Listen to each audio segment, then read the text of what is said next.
예, 안녕하십니까. 오늘 87회 굿 인터넷 클럽 진행을 맡은 성균관대학교 법학전문대학원의 김민호 교수입니다. 오늘 주제는 플랫폼 경제에서 함께 살아가는 것이라는 건데요. 우리가 함께 살아간다는 것은 상생이라고 보통 표현을 많이 합니다. 더불어 같이 산다는 얘기죠. 근데 통상 이런 상생이라는 것은 함께 사는 것인데요.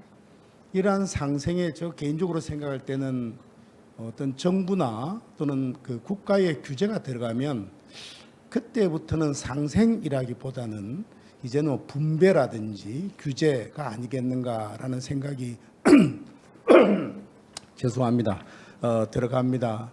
그래서 저는 어떻게 보면은 상생이라는 것이 이 당사자 간의 양보와 협의와 그 다음에 공감을 통해서 함께 이끌어가는 것이 상생이고, 그러한 상생의 어떤 외부적 개입, 특히 정부나 입법적 규제나 개입이 저는 최소화하는 것이 타당하다, 옳다라고 평소 생각을 하고 있었습니다만은, 그건 제 생각이고, 아무튼 오늘날 많은 화두가 되고 있는 것이 플랫폼 비즈니스에서 이른바 상생, 플랫폼 사업자와 그리고 입점업체의 상생, 좀 더 나간다라고 하면은 소비자까지도 포함을 하겠죠. 이런 상생의 이슈가 이게 지난해부터 많은 이슈가 되고 있는 것 같습니다.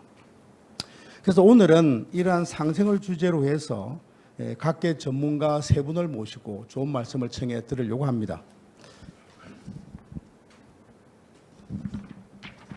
오늘 모신 분은 제가 이제 소개를 다 해드리고 그 다음에 여러분께서 또 환영의 플로도 좀 계십니다만은 환영의 박수를 좀 해주시기 바랍니다. 오늘 세 분을 모셨는데요. 성균관대학교 글로벌경제학과의 박민석 교수님 모셨고요. 그 다음에 동의대학교 소방방재행정학과 엄영우 교수님, 그리고 플랫폼 입점사업협회의 신순교 국장님 모셨습니다. 한 분 한 분 제가 소개해드리겠습니다. 다 아시고 계십니다만은 우리 박민수 교수님은 산업조직론과 계량경제를 전공하셨고, 현재 계신 성균관대에 부임하시기 전에는 산업연구원과 정보통신정책연구원에서 재직하셨습니다. 다들 아시는 것처럼 디지털 플랫폼 규제에 대해서 경제학적으로 가장 저명하신 분 중에 한 분이십니다. 큰 박수로 환영해 주시기 바랍니다. 예, 감사합니다. 다음은 엄영우 교수님입니다. 엄영우 교수님은 사회적 가치 연구원의 펠로우로 활동하시면서 대기업과 소상공인 사이의 상생과 혁신 생태계를 연구하고 계십니다. 플랫폼 생태계의 상생과 사회적 가치에 대한 이슈를 잘 짚어주실 거라고 생각합니다. 환영의 박수 보내주시기 바랍니다. 마지막으로 신순규 국장님입니다. 신 국장님은 플랫폼 입점 사업자 협회에서 올바른 플랫폼 문화 정착을 위한 각종 사업 및 기업 상생 협력을 위해 힘써주고 계십니다. 플랫폼 입점 업체를 대표하는 좋은 의견을 주실 것으로 생각이 됩니다. 큰 박수로 환영해 주시기 바랍니다.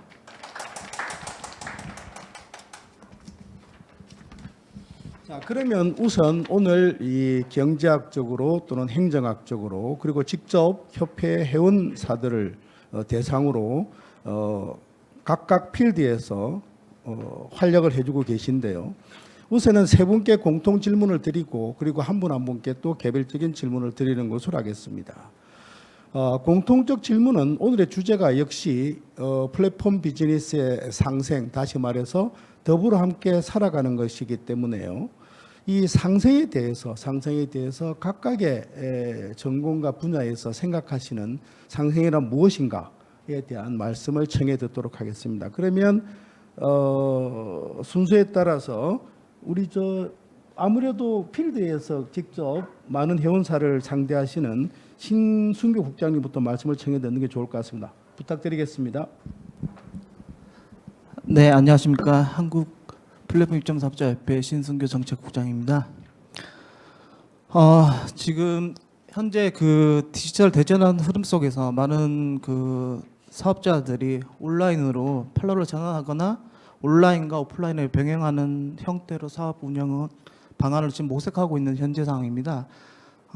일단은 저희 협회를 좀 짧게 말씀을 드리자면 저희 그 한국 플랫폼 입점 사업자 협회는 소규모의 사업자들이 회원사로 가입되어 있는 협회입니다. 즉 영세한 규모의 사업자들이 모여서 디지털 플랫폼을 통한 생존과 생계에 대해 절박하게 논의하고 있는 단체입니다. 그래서 제가 오늘 말씀드리고자 하는 것은 좀 영세 소상공인들에 대한 목소리를 제가 좀 말씀을 드리고자라는 생각을 하고 왔습니다. 온라인 플랫폼 산업의 성장함에 따라서 그 중소상공인들에게 새로운 판로와 매출 증가의 기회를 제공하고 있는 건 사실입니다. 이 오프라인에서 영업이 임대료나 인건비 부담이 지금 높고 자체 온라인 사이트를 구축하는 것에 대해서 거기에 대한 개발, 유지 비용이 많이 드는 것은 사실입니다. 이 절박한 상황에서 그 소상공인들에게 온라인 플랫폼은 지금 아주 적절한 대안이 되고 있습니다. 또한 그 포스트 코로나 상황 속에서 지속적으로 사업 영리 기회 확보에 어려움을 겪고 있는 것은 사실입니다. 그러나 지금 온라인 플랫폼은 상대적으로 좀 저렴한 비용으로 다양한 고객층에게 접근할 수 있는 기회를 제공하고 있습니다. 이는 그 중소상공인들이 자신의 제품과 서비스를 더 넓은 고객층에게 소개하고 그 결과로 매출을 증가시킬 수 있게 하고 있습니다. 또한 온라인 플랫폼은 고객들과의 직접적인 소통을 가능케 하고 고객들의 요구사항을 더 잘 이해하고 제품과 서비스를 개선하는 데 도움을 주고 있습니다. 그래서 제 생각에는 현 시점에서는 플랫폼의 입점이 선택사항이 아니고 지금 필수사항으로 변화되고 있다라고 생각을 하고 있습니다. 이상입니다.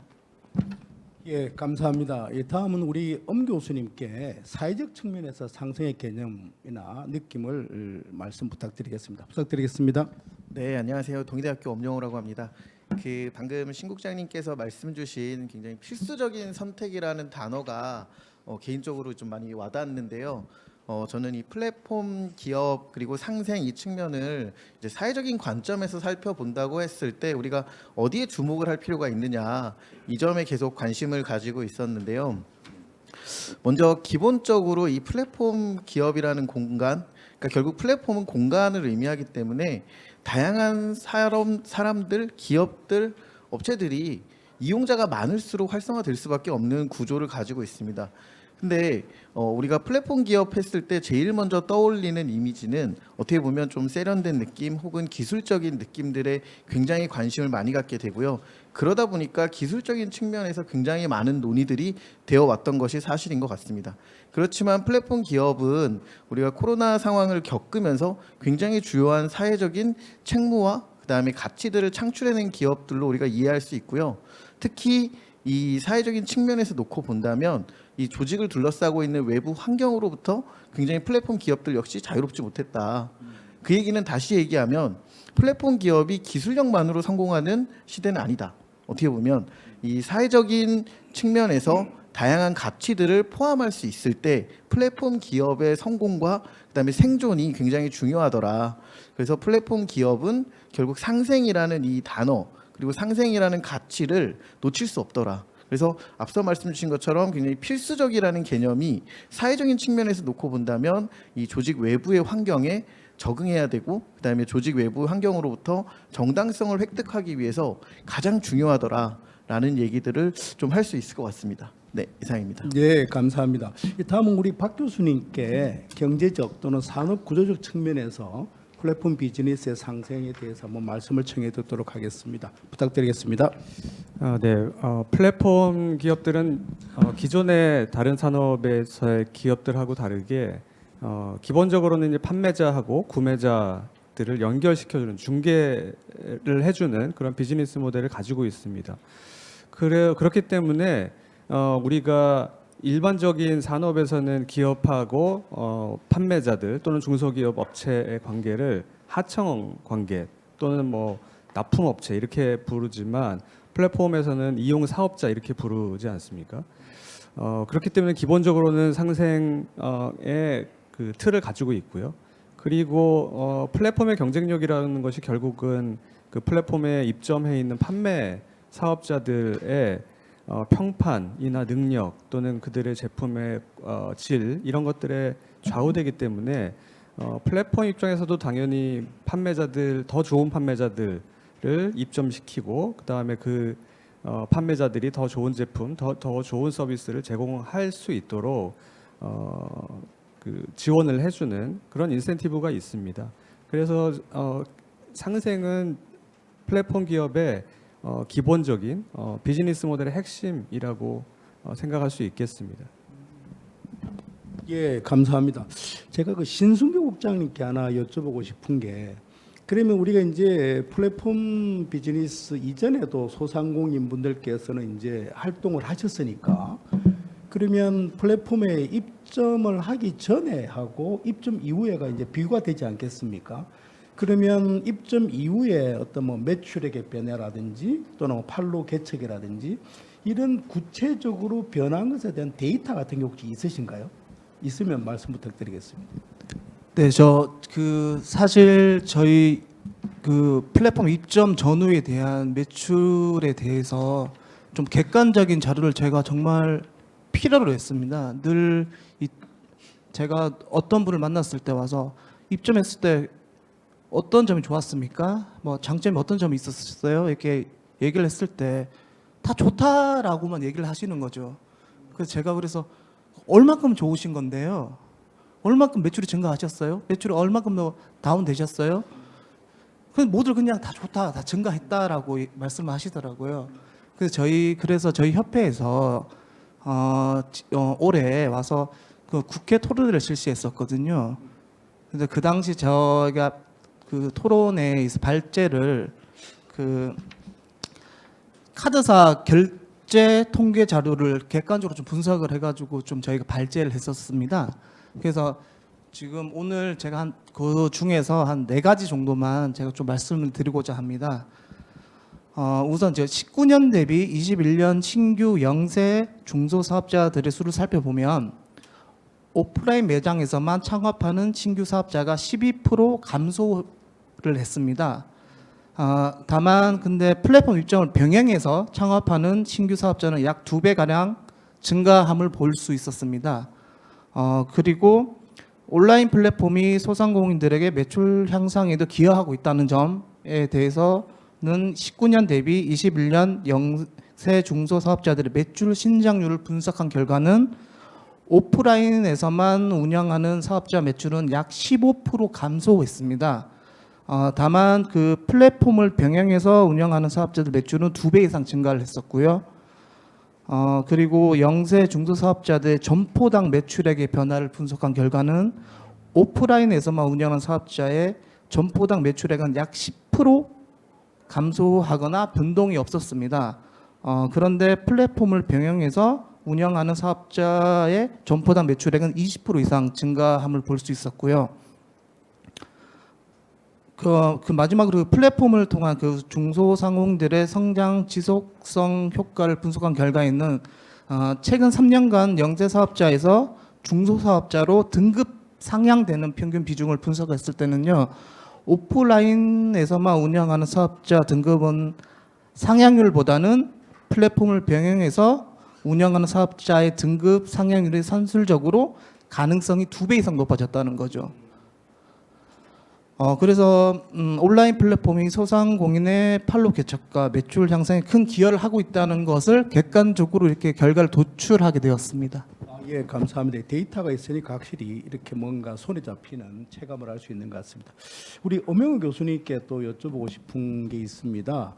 이제 신 국장님께서 지금 데이터를 가지고 매출액 증가 이런 말씀은 해주셨는데, 우리가 이제 플랫폼 입점이라는 비즈니스 모델이 바뀌면서 이게 꼭 매출액뿐만 아니라 어떤 다른 사회적 측면에서 변화가 있었을까요?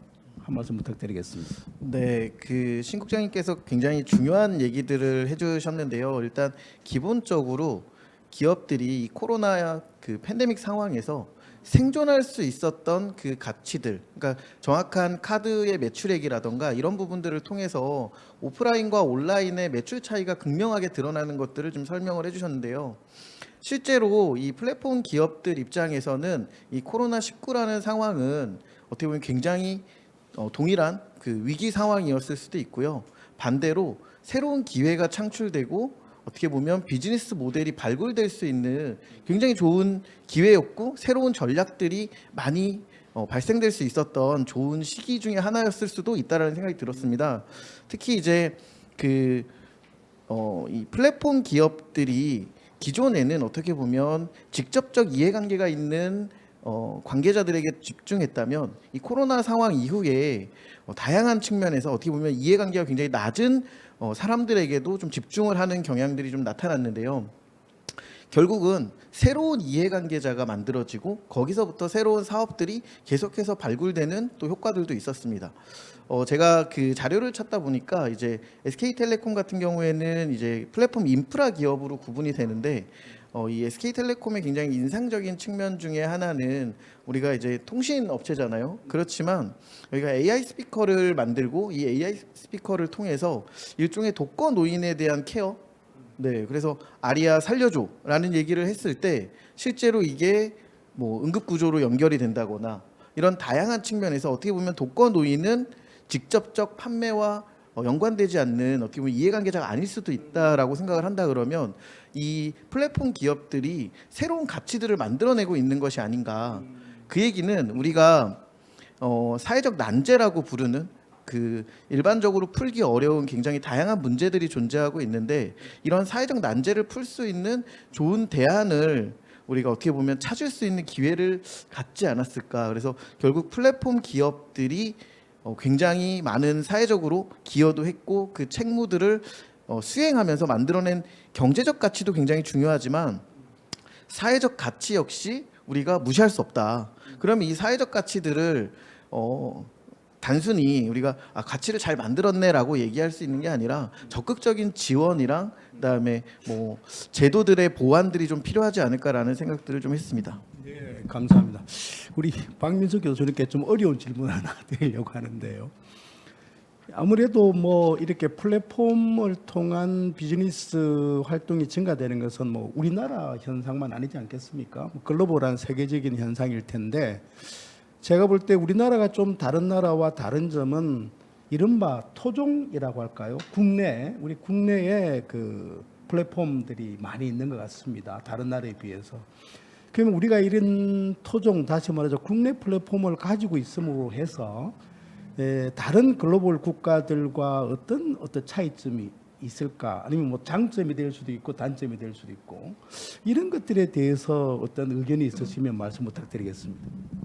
네, 당연히 글로벌 사업자들에 비해서 국내 사업자, 국내 플랫폼 사업자들이 성장하고 시장에서 중요한 역할을 하고 있다는 것은 경제 전체적으로 보면 당연히 좋은 현상입니다. 왜냐하면 국내 업체가 아무래도 고용 효과도 높고 부가가치를 창출할 수 있는 그리고 그게 이제 국내로 환류될 수 있는 가능성도 훨씬 높기 때문에 국내 사업자들이 시장에서 큰 역할을 한다는 것은 국가 경제 전체적으로 보면 굉장히 좋은 일이죠.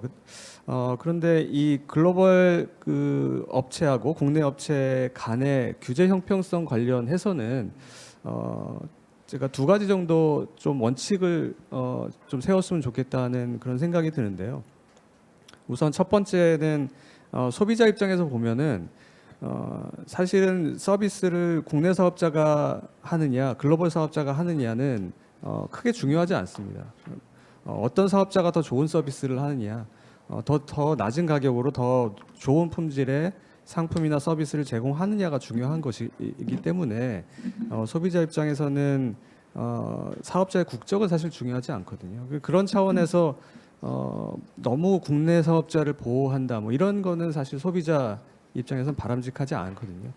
근데 이제 문제는 이 규제를 하다 보면 아무래도 규제에 훨씬 더 제약을 많이 받는 게 국내 사업자거든요. 글로벌 사업자보다는.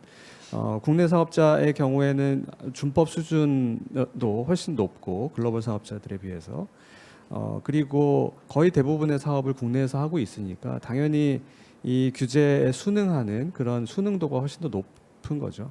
그렇기 때문에 이제 규제의 역차별이라는 문제가 생기게 되는 것입니다. 그래서 규제를 만들 때 이 규제의 역차별로 인해서 국내 사업자와 글로벌 사업자 간의 경쟁의 형평성이 무너지지 않을까 하는 점은 항상 조심해야 된다 이렇게 생각합니다.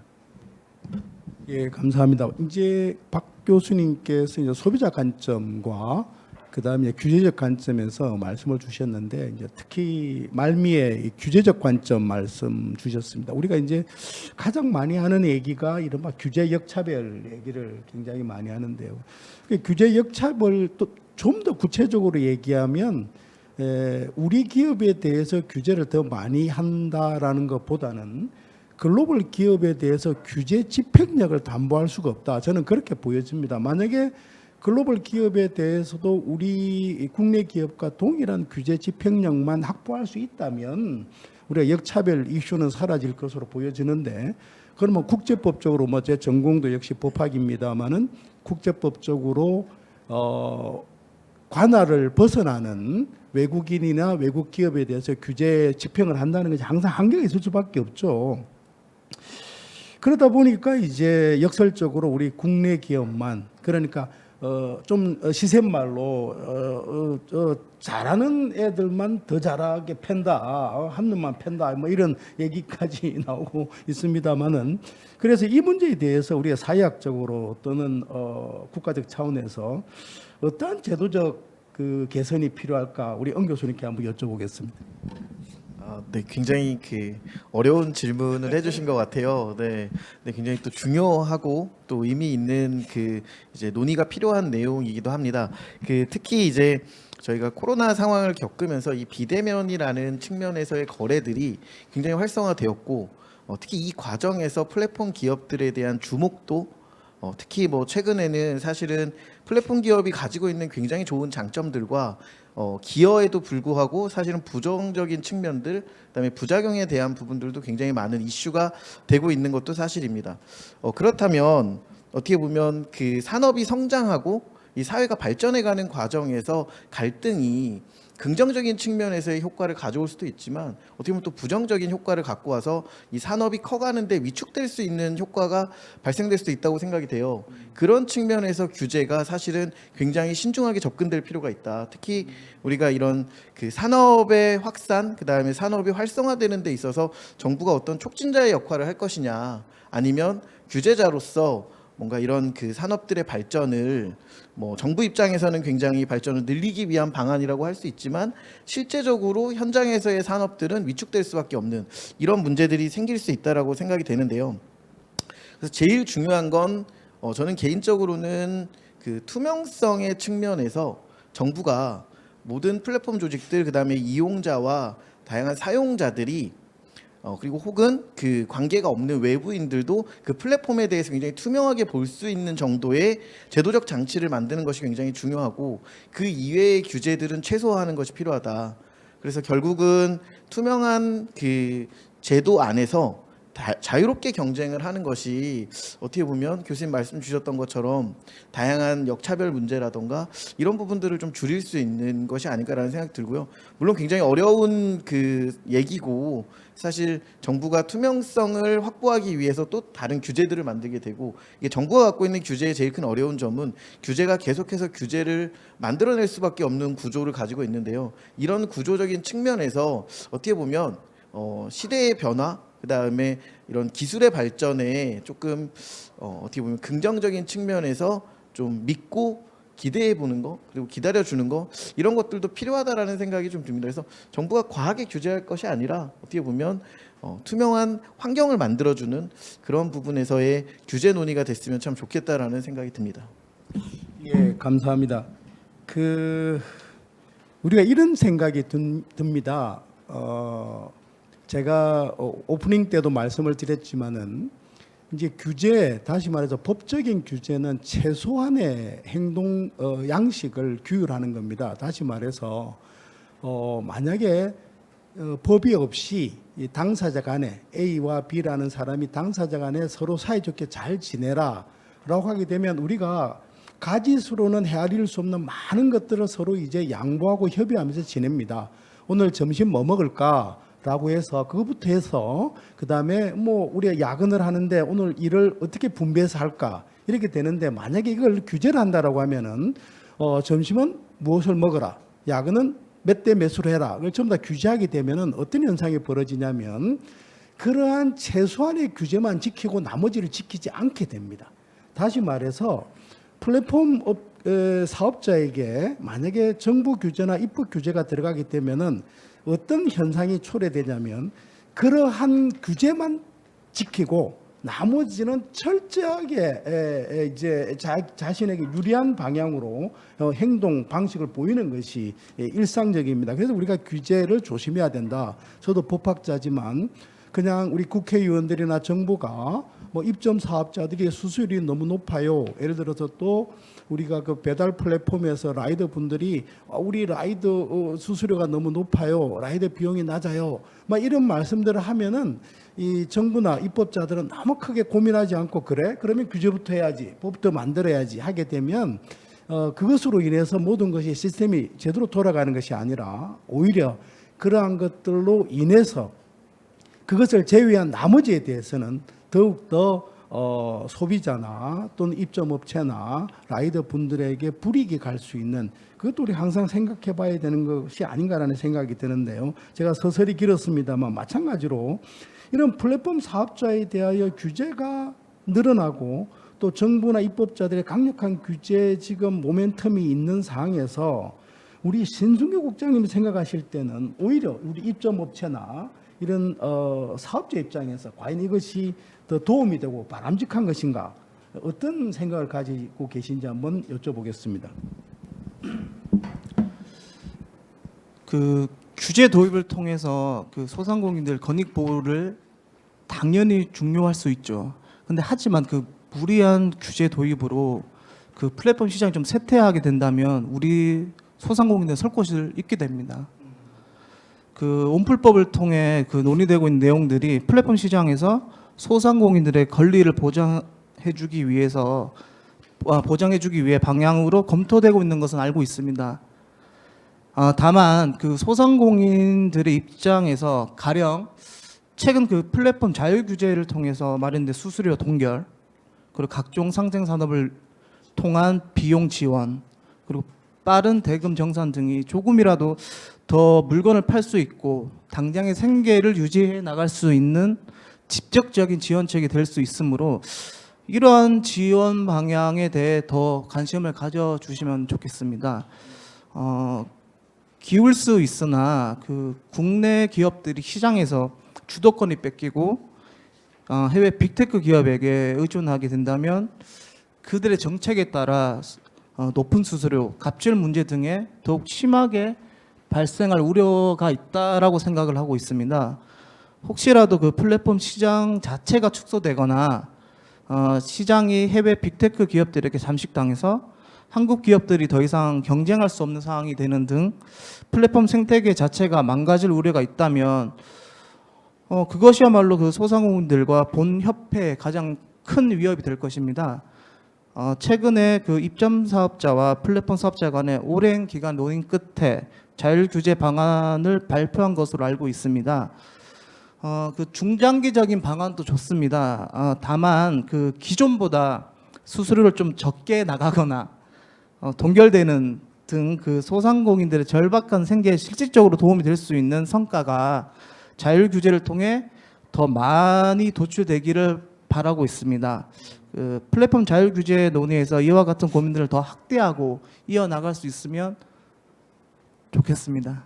감사합니다. 네, 고맙습니다. 이 자꾸 제가 박민수 교수님께 어려운 질문만 드려서 죄송합니다. 또 어려운 질문 하나 드려야 될 것 같은데 아마 이제 그 과기부에서 온라인 플랫폼 자율 규제 관련 그 입법안이 정부안으로 아마 제출이 곧 될 것 같습니다.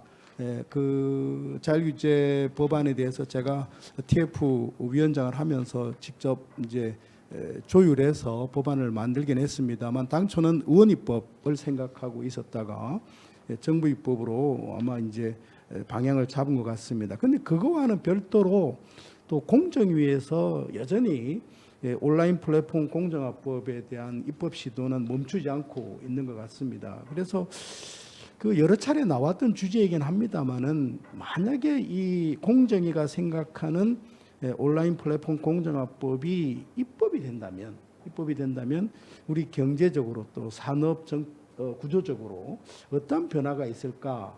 또 선기능과 역기능은 어떠한 게 있을까? 좀 어려운 질문이긴 합니다만 우리 뭐 박 교수님 워낙 이 분야의 대가시니까 제가 한번 질문을 드려봅니다.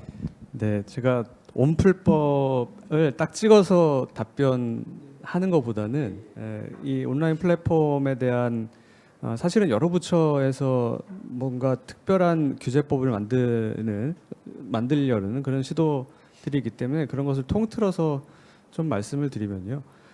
당연히 사업자 입장에서 덩치가 커지면 시장에서 발휘할 수 있는 힘이 커지고 그 소비자에 대해서도 힘이 커지고 그리고 입점 사업자들에 대해서도 힘이 커지기 때문에 그 커진 힘을 이용해서 뭔가 더 많은 이윤을 얻어내려고 하는 끌어내려고 하는 그런 시도들이 있는 것은 당연합니다. 그래서 그런 것이 이 경쟁의 구조 자체, 그다음에 경쟁의 과정 자체를 훼손하지 않도록 규제가 있어야 되는 것은 당연합니다.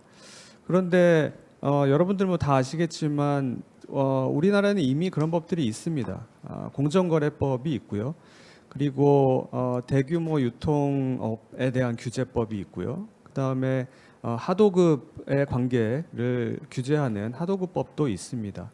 그리고 우리나라 공정거래법이 또 다른 나라 공정거래법하고 다르게 아주 막강한 시장 지배력이 있지 않은 그런 시장 지배력을 갖고 있지 않더라 하더라도 거래상의 지위가 있으면은 규제를 할 수 있는 그런 조항들이 공정거래법에 들어가 있습니다. 그래서 사실은 제가 볼 때는 플랫폼 사업자가 시장 지배력 또는 거래상 지위를 잘못 사용해서 입점 사업자들 그리고 소비자들한테 어떤 해를 입히는 경우에는 기존의 법들로도 충분히 규제가 가능하다 이렇게 보고요. 그럼에도 불구하고 뭔가 사전에 규율을 만들어서 플랫폼이 뭐 어떤 특정한 행동을 못하게 하는 그런 법들을 만들려고 할 때는 이게 도대체 왜 필요한가? 특별히 지금 우리가 가지고 있는 법으로서 규율 못하는 뭔가가 있는 것인가? 아니면 이 산업에 뭔가 특별한 특징이 있는 것인가를 잘 따져보고 이 규제법을 만들어야 되는데 사실은 따져보면은 그런 게 별로 없습니다. 저도 뭐 오랫동안 연구를 해봤는데요. 그런 경우가 사실은 그렇게 많지는 않습니다. 그런 상황에서 사실은 사전 규제의 그 성격이 강한 법들, 규제들을 도입하면은 아까 김민호 교수님 말씀하신 대로 기업들의 플랫폼들의 창의적인 활동들, 어떤 혁신들 그런 것들을 오히려 가로막게 되고 그리고 플랫폼과 입점 사업자들 사이에서 자유롭게 일어나는 계약들이 오히려 왜곡이 되기 때문에 결국에는 소비자들 또는 경제 전체에 악영향을 미치는 결과를 가져오게 되는 것이죠. 예, 감사합니다. 제가 며칠 전에 옥수동을 이렇게 지나가다가 아주 조그만 그 김밥집이 있어서 들어가니까 테이블이 한 2개 정도 있고 주방에서 이제 아주머니 2분이 계시고 그러니까 뭐 제가 들어가서 키오스크에서 이제 김밥 한 줄하고 라면을 주문하고 앉아서 기다리는데 저는 뭐 주방에 아주머니 2분이 계시고 그다음에 제가 키오스크에서 라면과 김밥을 주문했기 때문에 아무도 없었고 테이블은 2개고 금방 나올 거로 생각했는데 안 나오더라고. 그래서 왜 그런가 보니까 계속 이제 그 플랫폼 주문이 들어오더라고요. 플랫폼 주문이 계속 들어오니까 계속 2분이 바쁘신데 라이더들이 오셔서 이제 픽업해 가시고 제 거는 엄청 있다가 나왔어요. 그래서 손님도 없고 그래서 제가 그 아주머니한테 이렇게 플랫폼에서 주문이 많으냐, 혹시 이전에 김밥을 하실 때하고 지금이 어떠냐, 이렇게 이제 뭐 제가 수다를 좀 떨었습니다마는, 그때 이제 그 주인 아주머니 하시는 말씀은 그 임대료를, 이전에는 임대료를 내기도 굉장히 벅찼다. 왜냐하면 테이블이 2개밖에 없기 때문에 회전율이 워낙 낮고, 뭐 그때도 이제 김밥 같은 경우는 지나가시는 분들이 이렇게 뭐 싸서 그냥 가시는 분도 계셨지만, 그래도 임대료 내기도 어려웠지만, 이제는 그 주방 보조 하시는 분들 한 분 채용하시고, 그다음에 임대료도 내고, 그래도 이제 아주 살림살이가 좀 펴졌다는 말씀을 하셨습니다. 제가 그 이야기를 들으면서 이제 바로 그런 게 상생이라는 게 이런 게 아니겠는가라는 생각이 드는데, 문제는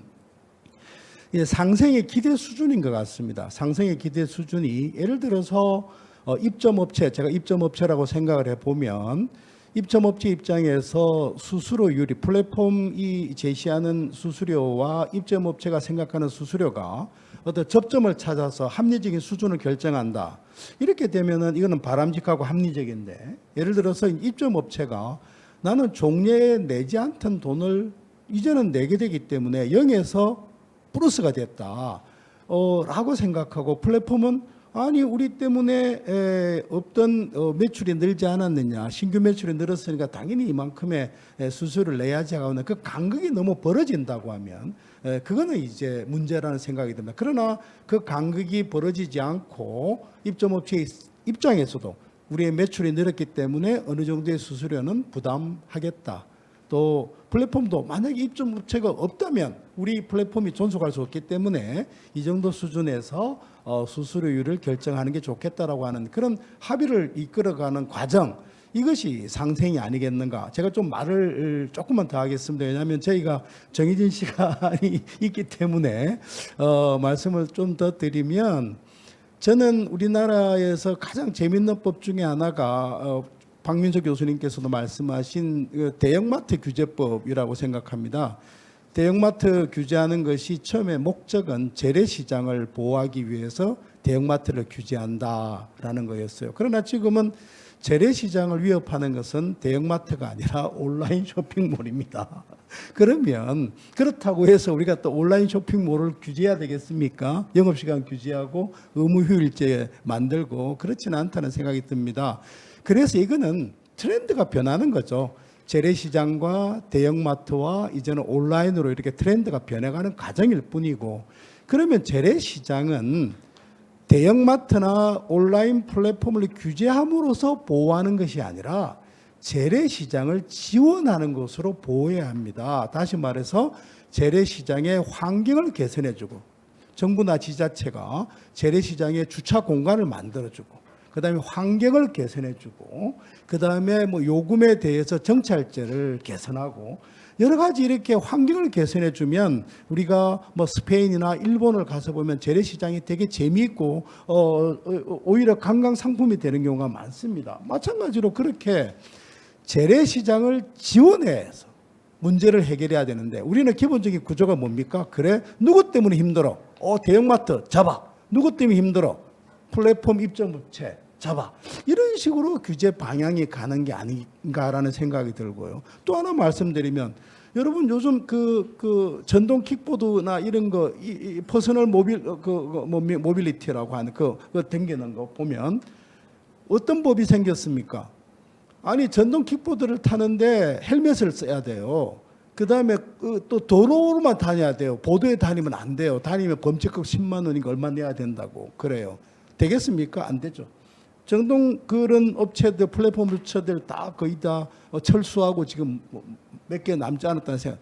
요즘 근데 우리 시청하고 계신 분들 그 헬멧 안 쓰고 도로에서 그거 안 타면은 단속하는 경찰들 보셨습니까? 저는 본 적이 없습니다. 그러면 단속도 안 하는 법을 왜 만들었습니까? 그냥 언론에서 누구 하나 다치거나 사고 나면 그 봐라 규제가 없어서 사고 났다라고 하면 규제 당국이나 입법자는 고민 없이 그냥 만들어 버립니다.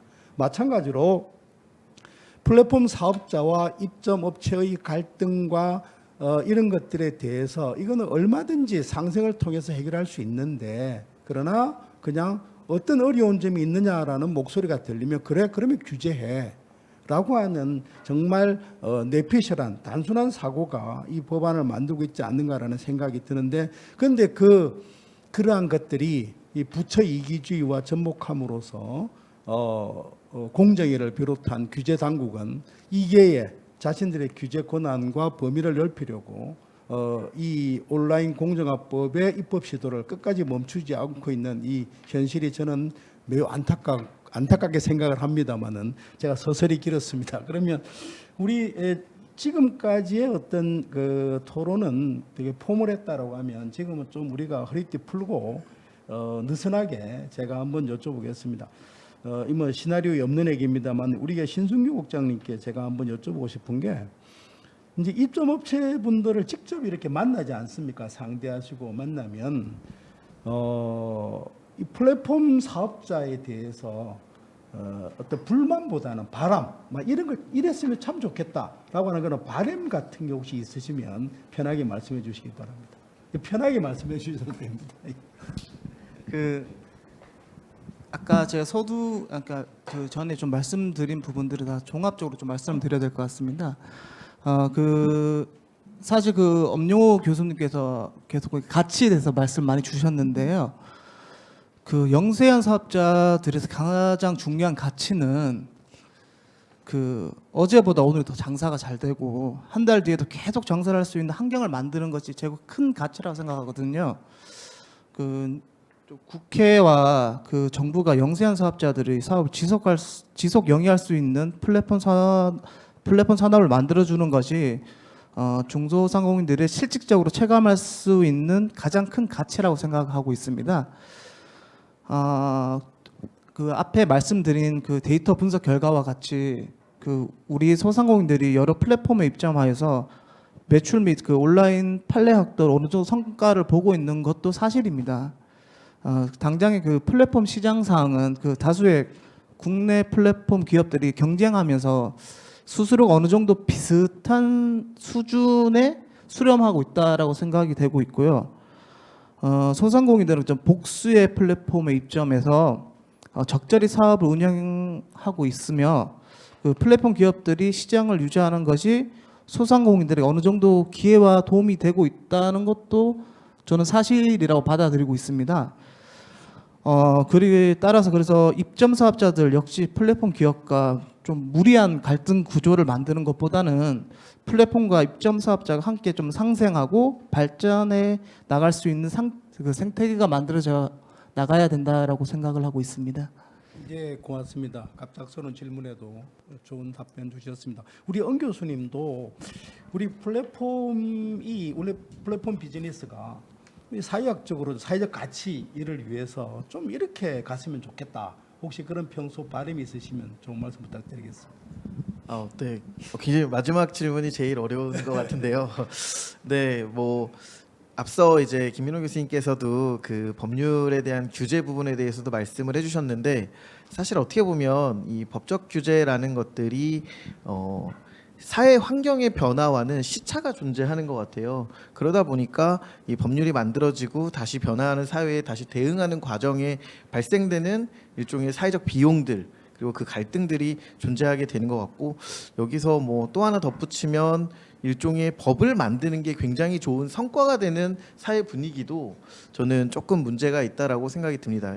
특히 이제 입법 활동이라고 했을 때 반드시 법률을 만드는 것만이 과연 좋은 성과냐, 어떻게 보면 법률을 폐지하는 것도 좋은 성과가 될 수 있는데 지금 분위기는 뭐 꼭 그렇지만은 않다라는 생각도 좀 들고요. 그래서 플랫폼 기업들이라고 우리가 얘기를 한다 그러면 저는 플랫폼 기업을 보면서 정부가 좀 반성을 할 필요가 있다, 이런 생각들을 많이 했는데요. 특히 이제 정부 입장에서는 다양한 그 교육 활동 혹은 아니면 교육 환경들을 구축하고 지원을 하기 위해서 뭐 재직자 프로그램이라던가 뭐 이런 것들을 많이 했습니다. 그래서 고용노동부에서도 뭐 워크넷을 비롯해서 다양한 일종의 프로그램들이 굉장히 많이 제공되고 있고 실제 그 프로그램들을 사람들이 많이 활용도 하고 있습니다.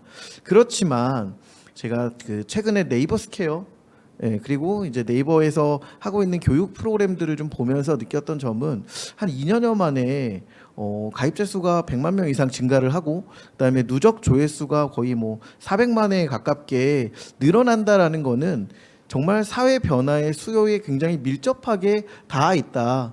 결국 플랫폼 기업이 갖고 있는 최고의 장점은 기술력을 기반으로 하는 빠른 대응력인 것 같습니다.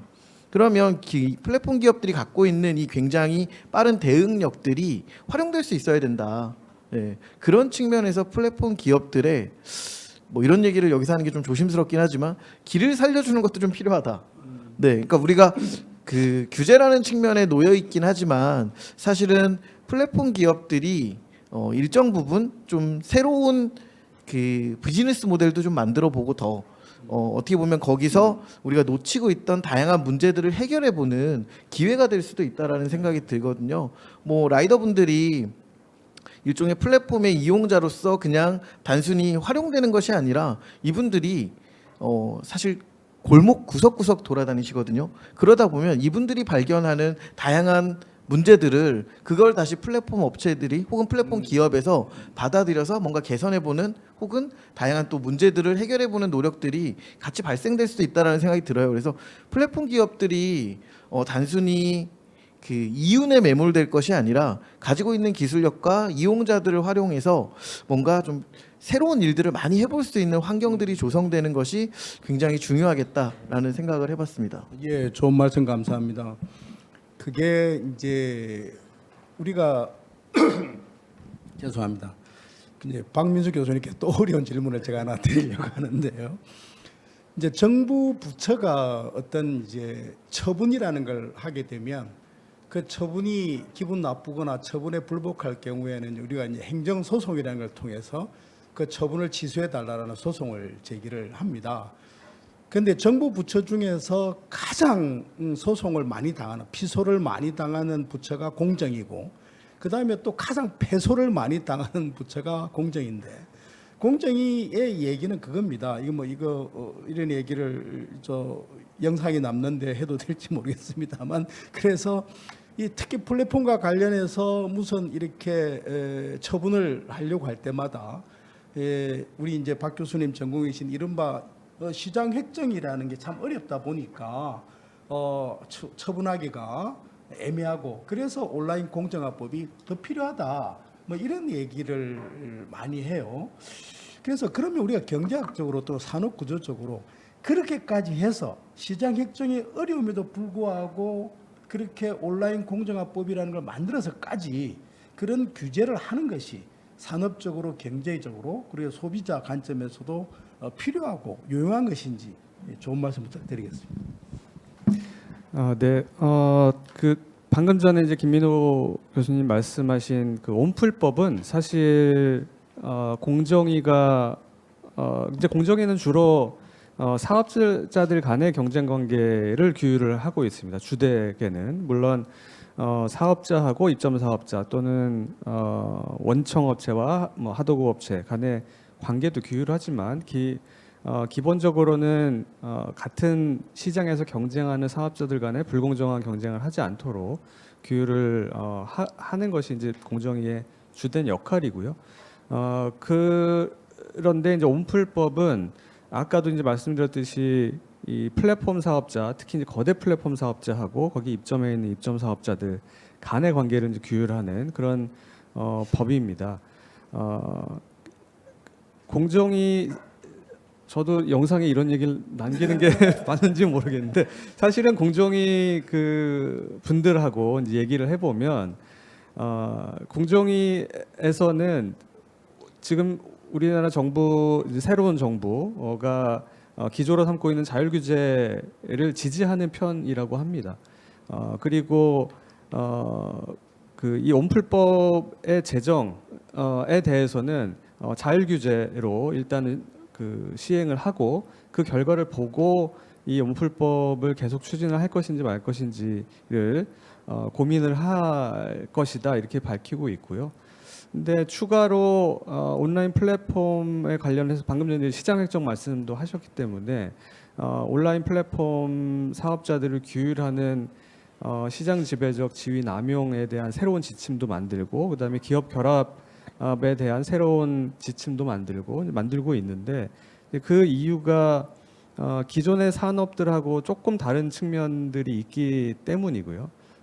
제가 구체적으로 말씀드리면 좀 복잡해지기 때문에 구체적인 말씀은 안 드리겠지만 여러 가지 시장 획정의 문제라든가 아니면 시장 지배력을 측정하는 문제라든가 그런 데 있어서 기존 산업과는 좀 다른 특징이 있기 때문에 이제 그런 것이고 또 한 가지 공정위에서 좀 주장하고 있는 것은 이 플랫폼 산업은 굉장히 빠르게 움직이는 발전하는 그런 산업이기 때문에 기존의 규제법을 가지고 규제를 하려고 하다 보면은 이미 피해는 다 발생하고 시장은 다 집중돼 있고 그런 결과가 나타나더라. 그래서 빨리 뭔가를 처분할 수 있는 사전 규제라던가 아니면은 특별한 어떤 플랫폼에 대한 추가적인 규제 이런 것들이 필요한 것이 아니냐라고 이제 주장을 하고 있습니다. 근데 사실은 그 말이 맞기도 하지만 틀리기도 한 거고요. 왜냐하면 산업이 빨리 발전하고 변화하는 것은 사실이지만 그런 산업이 플랫폼 사업만 있는 것은 아니거든요. 요즘에는 다른 산업들도 AI나 아니면 온라인 거래라든가 이런 것들이 활발하게 도입이 되고 있기 때문에 거의 전 산업의 그런 성격을 가지고 있는 것이고요. 그럼에도 불구하고 여전히 공정거래법을 사용해서 규제를 하고 있고 그리고 저는 개인적으로는 잘 되고 있다 그렇게 보고 있습니다. 그래서 굳이 어떤 추가적인 규제법이 필요한 것 같지는 않습니다. 그리고 하나만 더 말씀드리면 규제와 관련해서 이 규제를 이제 우리가 할 때는 아까 김 교수님께서 말씀하셨지만 제정을 하는 정치권이나 국회나 아니면은 정부나 쉽게 사실은 규제를 만듭니다. 여론의 응원도 받고요.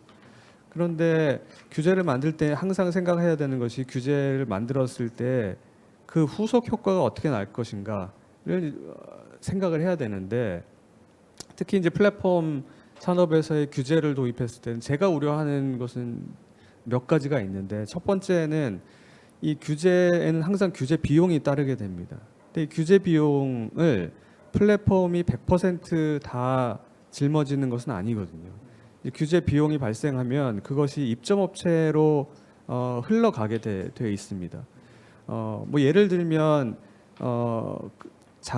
재작년에 한참 논의가 됐던 그 플랫폼에서 소비자가 피해를 입을 때 플랫폼 사업자가 공동 책임을 진다. 이런 져야 된다는 논의들이 있었는데 사실은 그런 규제 예를 들면 그런 규제가 도입이 되게 되면 플랫폼 사업자가 믿을 만한 자기들한테 소비자들한테 피해를 입히지 않을 만한 플랫폼들만 골라서 입점을 시키게 되고 그래서 상당히 영세하고 새로 시작하는 사업자들은 플랫폼 입점 자체가 어려워지게 됩니다. 그리고 플랫폼에서 그런 규제에 따르게 하기 위해서 입점업체들한테도 그런 규제 비용을 아마 요구를 하게 될 것이고요.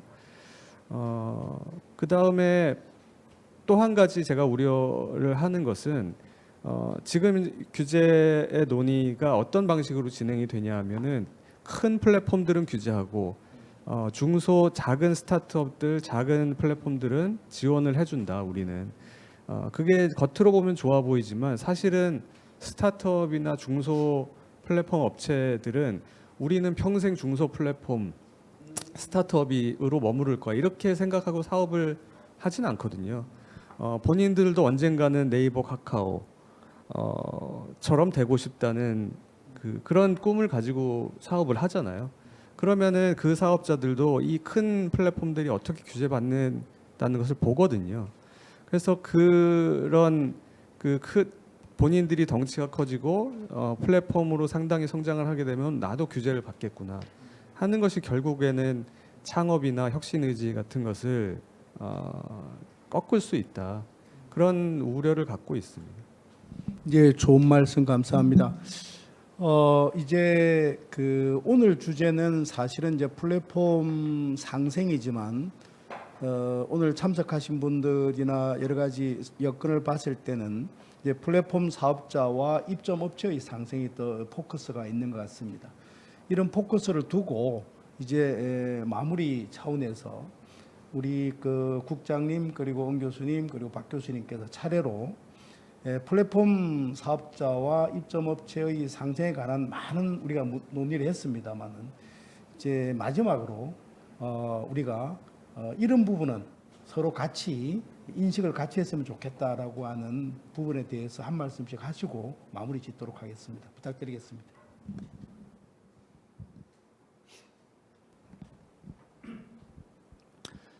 지금 현재 우리나라 국가 경제 기반은 수십만의 소상공인이라고 생각이 듭니다. 이분들이 지속적으로 성장할 수 있는 환경을 조성하는 게 가장 필요로 합니다. 오프라인 영업 활동에는 어느 정도 한계가 지금 발생하고 있고 상당한 시장 부분을 온라인으로 대체하고 있는 게 현실입니다. 그렇다면 수십만 소상공인들의 성장과 함께 지원하고 기회를 제공하고 있는 플랫폼은 더욱더 중요해질 수밖에 없습니다. 그 과정에서 불공정 행위, 갑질 행위 등에 대한 감시, 관리 체계가 필요한 것에 대한 많은 고민과 검토가 필요할 것입니다.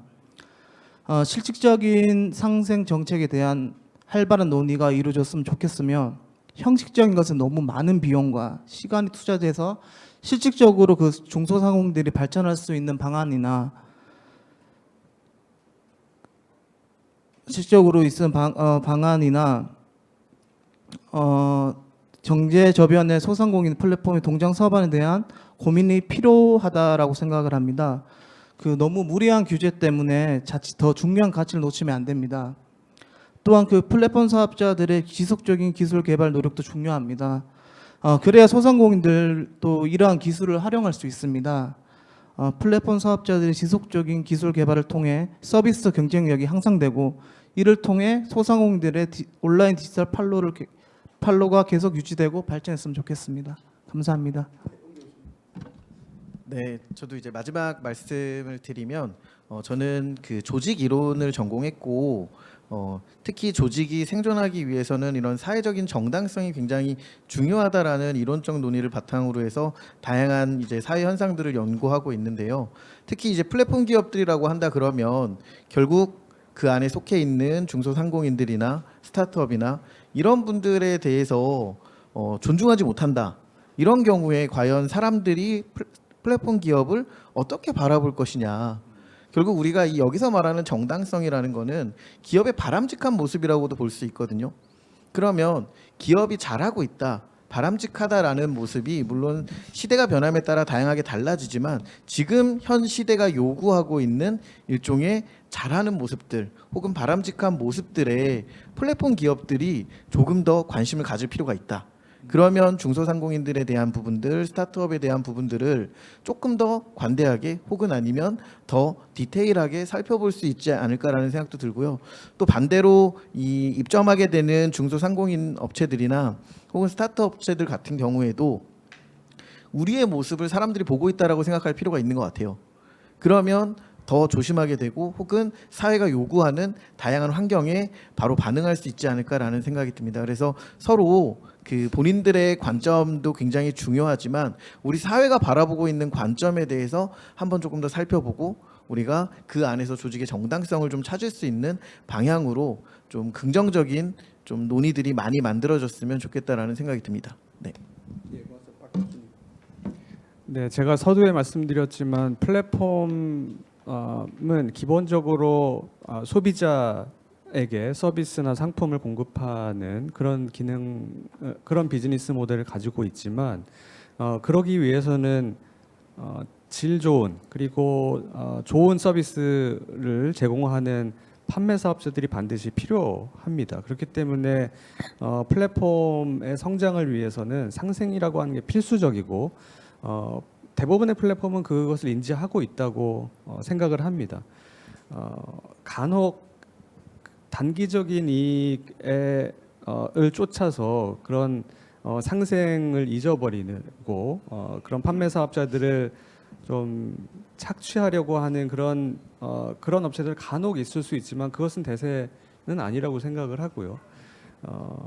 또 방금 전에 이제 엄 교수님 말씀해주신 대로 요즘 세대에는 특히 이제 플랫폼처럼 일반 그 시민들이 많이 사용하는 그런 서비스 같은 경우에는 그 평판이라고 하는 게 굉장히 중요하거든요. 그래서 갑질을 한다던가 판매 사업자에게 어떤 안 좋은 행위를 하는 그런 플랫폼 사업자들은 사실 소비자의 평판을 견디지 못하고 결국에는 사업적으로도 손해를 보게 된다고 생각을 합니다. 그런 측면에서 우리가 플랫폼하고 입점 사업자들 간의 상생이라고 하는 것을 자율 규제의 기조로 그 규제 대신에 자율 규제의 기조로 가는 것은 바람직한 현상이라고 생각하고요. 플랫폼 사업자들께서도 그런 기조에 맞춰서 그리고 그러한 이 비즈니스 모델의 특성들을 잘 이해하셔서 상생을 잘 해 나가시기를 부탁드립니다. 네, 감사합니다. 오늘 플랫폼 경제에서 함께 살아간다는 것이라는 주제로 세 분 전문가 모시고 말씀을 들었습니다만은 말씀의 결론은 간단한 것 같습니다.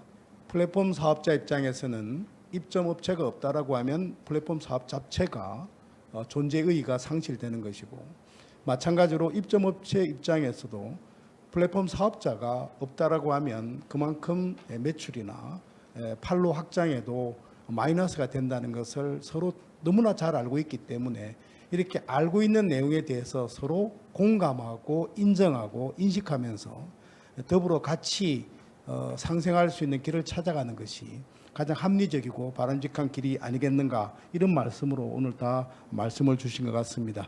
예, 오늘 말씀 감사하고 이상으로 오늘 굿 인터넷 클럽을 마치도록 하겠습니다. 감사합니다.